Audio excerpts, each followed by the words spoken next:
Imagine waking up one day and realizing that the money you worked hard to save is quietly losing its value. Your salary is the same. Your savings look the same. But somehow, everything around you keeps getting more expensive. Groceries cost more. Rent keeps rising. Fuel prices never seem to go down. And slowly, without you even noticing it, your purchasing power starts disappearing. This silent force is called inflation. And while most people think inflation is just prices going up, the truth is far more serious. Inflation is one of the biggest hidden reasons why many people struggle financially, even if they are working hard and saving money. In this video, we are going to break down exactly how inflation works, why it exists, and most importantly, how it is secretly making millions of people poorer every single year. By the end of this video, you will understand how the financial system works and what you can do to protect your money from inflation. Let's begin. Part 1. What is inflation? Inflation simply means the general increase in prices over time. But what that really means is something much more important. Your money slowly loses its purchasing power. Let's take a simple example. Imagine that 10 years ago you could buy a full week of groceries for $50. Today that same grocery basket might cost $90 or even $100. The products didn't suddenly become more valuable. Your money simply became less powerful. In other words, the same amount of money now buys fewer things than it used to. And this happens almost everywhere in the world. Inflation is not a sudden event. It's a slow process that happens year after year. Even a small inflation rate, like 3% or 4%, can have a massive impact over time. For example, if inflation averages around 4% per year, the value of your money could be cut in half in less than 20 years, which means if you saved $10,000 today and did nothing with it, in 20 years it might only have the purchasing power of $5,000. That's the quiet danger of inflation. There are several reasons why inflation happens. One of the most common reasons is demand. When more people want to buy products than the economy can produce, prices naturally rise. This is called demand pull inflation.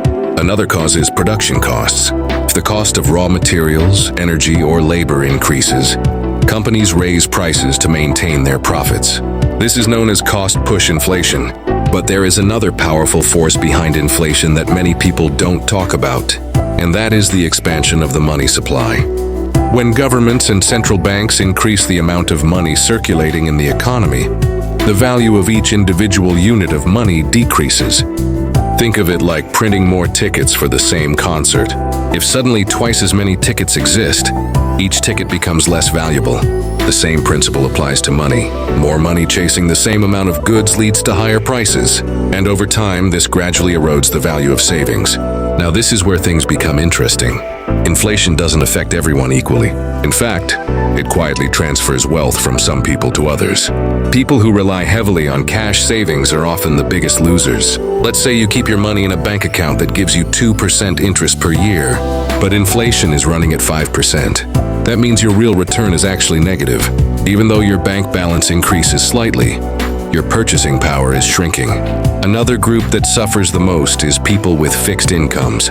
Retirees, pension holders, and employees whose salaries grow slowly often struggle the most during inflation. Their income stays almost the same, while the cost of living keeps rising. But here's the interesting part. Some people actually benefit from inflation. For example, borrowers. If someone took a large loan with a fixed interest rate years ago, inflation reduces the real value of the money they owe. In simple terms, they repay the loan with money that is worth less than when they borrowed it. This is one reason why many wealthy individuals prefer to hold assets instead of large amounts of cash. This brings us to an important concept: the difference between assets and cash. Cash slowly loses value during inflation. Assets, on the other hand, often rise in value over time. For example, real estate tends to increase in price as construction costs and demand grow. Stocks can also grow because companies raise prices and increase revenues. Some investors also turn to commodities like gold during inflationary periods. Now, this doesn't mean assets never fall in value. Markets go up and down all the time. But historically, assets have been one of the most effective ways to protect wealth from inflation. That's why many wealthy individuals focus on owning assets rather than simply saving money. So what can you actually do about inflation? The first step is awareness. Understand that simply saving money is not enough in the long run. You also need to grow your money.